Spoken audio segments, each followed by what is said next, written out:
Oh, hayiba. Tana. Oh. Hayi, yapheka kunosidinzi.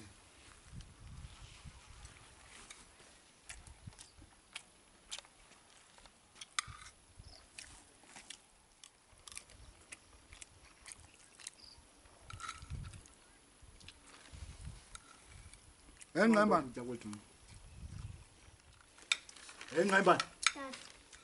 Ayithanda inyama? Ewe tata kakhulu. Hayi, ndiyakubuza nje nyani lo, uyayithanda nandi ndizokunika hlala phantsi.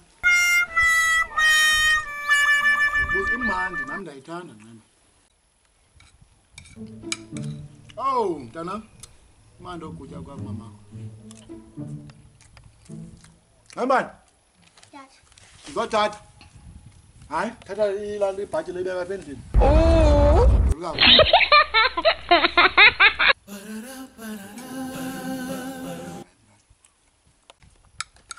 Zakubeka ukutya. Zayitshixa futhi ilanto ifridge leya. Yandiva? Zayitshixa ifridge leya. Ungathatha ukutya zokutya ngomso.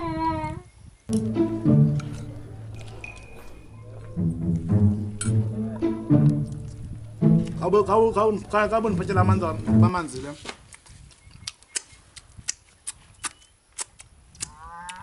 Okay, Peter. Boka betankeni man.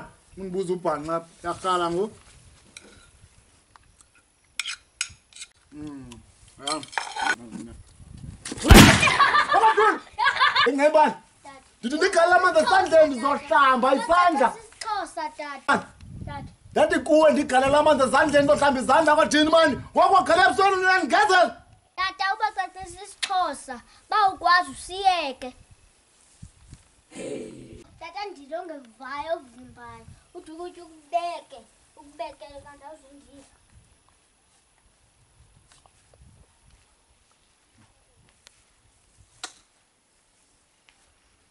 Ha ha ha ha!